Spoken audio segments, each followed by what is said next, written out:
Realizing that you're an empath can feel like a huge relief. You finally have shared language and a way to start to understand what your experience is and why you've always felt so different and so alone in the world. But the shadow side comes when being an empath becomes your whole identity, or you over-identify with it. And that actually keeps you trapped and farther away from self-love and authenticity. In this video, I'll share how to recognize when you're over-identifying with being an empath and why it's an issue, and how to go about it in a more self-loving way. I'm Monica of Monica Goldsoul, and I help empathic, sensitive women heal old emotional wounds and embody self-love and inner safety. Make sure to check out my free masterclass. It's linked below. Why empathic, sensitive women still feel stuck even after therapy, and how to break free. It's about 30 minutes and it's really powerful. And my book that just came out, The Empath's Guide to Healing, I sold all the copies that I had on hand, but I'll show it to you next time. But you can find it on Amazon, or I also have signed copies available through my website, monicagoldsoul.com. I relate to this topic so much because when I first found out about being an empath and an introvert and a highly sensitive person, but especially with being an empath, it was just like this light bulb moment. Like, oh, that's what I've been experiencing. That's why I felt so different. So it gave me language and a sense of validation for things that I never understood before, never understood about myself, and didn't have other people understanding and validating about me. And these things, I thought that we think that we're crazy for before. So then when we come across the term of like an empath, it's like, oh my gosh, this is a thing. I'm not the only one.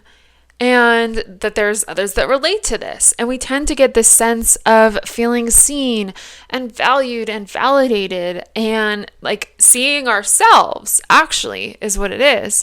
We can see ourselves better through this term, this label. And that feels so good because for most empaths, most often empaths experience not being seen, not being valued, not being validated, especially in childhood. And that causes those wounds, right? Those original wounds of not being seen, not being valued. So when we come across this term, oh my God, now I can see myself. I can value myself. Because we didn't have that mirror for ourselves to be able to see and value ourselves. So then this term comes along and is that mirror. We can see ourselves. We can understand our experience better. And we can, and often do, cling to the positive things about what being an empath means, or what we think being an empath means, right? Like, oh, it means that I'm really sensitive and really spiritual and really caring and all of those good things. But it also explains the negative things that I've been experiencing. Like, oh, I'm not crazy. And this is why I people please. This is why I tend to struggle with this, and that, with toxic relationship, with struggle with boundaries. This is why when I'm around a lot of people, I feel so drained, right? We start to like have a new frame for both positive and negative experiences. And we cling on to that frame because it feels validating and empowering. So it becomes kind of like this portal into us being able to start seeing ourselves more clearly. And we tend to cling on to that because now we see ourselves more clearly and we can value ourselves. And we really want other people also to see us and to value us and to see how special we are and how gifted we are. And everyone is special and everyone is gifted, right? Like you are special and you are gifted, and so is everyone else. And we really want others to see that we are gifted and we are special, because we have a wound of not being seen, not being valued, validated. So when this feeling comes along through this term, we likely cling on to it. It's common that empaths cling on to it. and we over identify with it. I know I did, several years ago. We think I'm an empath, and that means that I'm spiritual and I'm sensitive, and that sometimes even that I'm more spiritual, that I'm more sensitive, that I'm more attuned, that I'm more healed, that I'm more evolved, whatever, that I'm more better than someone else. And we start to write all of these things into our story and have a new frame for the way that we're perceiving the world. And we often cling on to the most dramatic end of the spectrum. Like, oh, well, I must be more special than others. I must be better than others. And we cling on to feeling better than as kind of like the opposite end of the spectrum of feeling like unworthy. Then we're like, oh, I see myself, I'm so worthy, I act better than. And we kind of swing in the opposite way. I'm an empath, and then that makes me good and worthy. And that is where it actually undermines our own self-love, because you are so much more than just an empath, right? Being an empath is special, but you are also a woman. You are also maybe a woman. I serve women, so most people watching are going to be identifying as women, but we are all multidimensional. You are also maybe intuitive. You are also maybe a wife, a daughter, a mother, right? All of those things. And those are just more like roles. There's other parts of ourselves, like the shadow parts of ourselves, or the inner child parts of ourselves, or, oh, this aspect of me that's really caring and really loving. And, oh, there's this other aspect of me that's really sassy, and, right, so many different parts of ourselves, all of our roles and all of our different multidimensional ways that we are. And real self-love is about loving all parts of ourselves.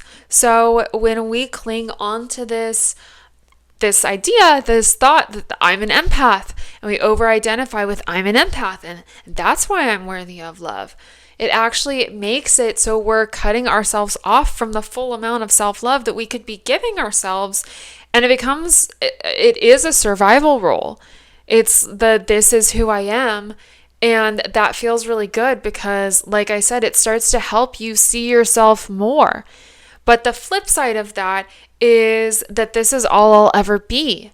And if I over-identify with being an empath with that term and thinking, well, I'm an empath, so I'm going to over-identify with the positive qualities, which is good, right? And identifying with the positive qualities helps me see those positive qualities in me, and that's great. But unconsciously, it also makes us over-identify with the negative qualities. This is all I'll ever be. I'm too sensitive. No one gets me. Or I'm better than, and I'm more special than. Or I'm doomed to always be burdened by my sensitivity, right? It feels like such a burden, and I'll always feel this way. I'll always be identified with my wounds. And that actually distances us from self-love and from loving others, right? From seeing our whole self and loving our whole self, and from, it makes us separate ourselves and see ourselves from different, right? Separate from others. And as a whole, just over-identifying can also make you overgive. It can make you kind of overprove, oh, well, I'm an empath and I have to be all the things that I think being an empath means.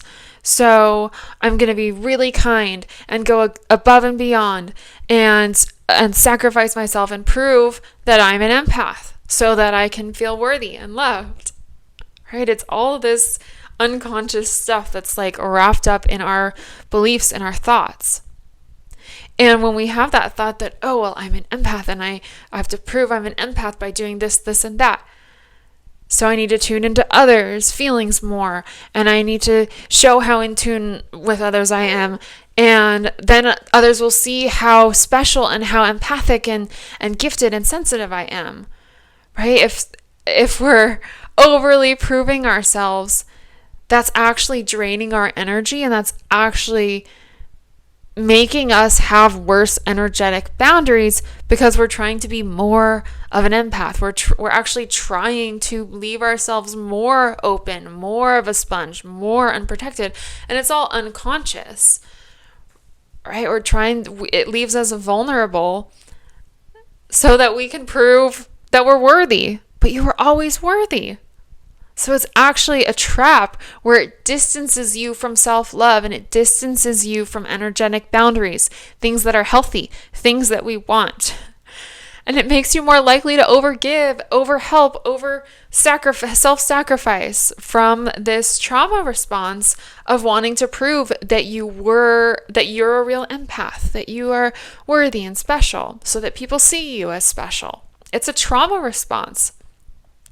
And that part of you that's craving to be seen and your nervous system trying to feel loved and valued, and it can trap us into doing things that are unhealthy to prove our worthiness instead of using our sensitivity to actually stay with ourselves first, help myself first, heal myself first, tune in with myself first in healthy ways. And this leaks out as, like I said, poor energetic boundaries, overgiving, staying stuck in your pain story, staying stuck in your kind of wounded empath stage and story instead of growing beyond that. Or believing that you'll always be stuck in this stage and kind of limiting yourself because that's just what empaths are. That's just what empaths have to do. Which is a belief, which is not true.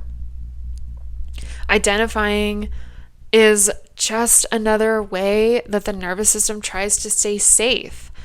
So realize that if and when you do this kind of over-identifying, when you do that, recognize that that means there's this deeper part of you that is wanting, needing to feel seen, loved, valued, validated. And there's nothing wrong with that. That's a basic human need. Those are basic human needs. But trying to feel seen and loved by overgiving and overextending yourself in the name of being an empath will actually leave you feeling less seen, less loved, less valued by others and by yourself, with yourself. And you'll be more resentful. You'll feel more taken advantage of. So it's actually, pulling you deeper into that wounding. And then it becomes about expanding your identity beyond that. Asking, who am I beyond my wounds, beyond my survival? Yes, I'm an empath. And what are the other parts of me? What else does being an empath mean? What else does my sensitivity do for me? And you can start to explore the other aspects of you because we are all multidimensional beings, especially sensitive, empathic women. And we can claim that as empowerment. Being an empath isn't a limitation, it's a gift, but only when we claim it as a gift and hold our sovereignty through choices and boundaries and self-trust, and we do the healing work. That's when things really start to shift. If you relate to this over-identifying with being an empath, that means that there's a wounded inner child part of you, a wounded inner child part of you that just wants to be seen and valued and loved and seen as special so badly. And you didn't get that. And that's why this shadow is showing up so strongly now. That's why this wound is showing up.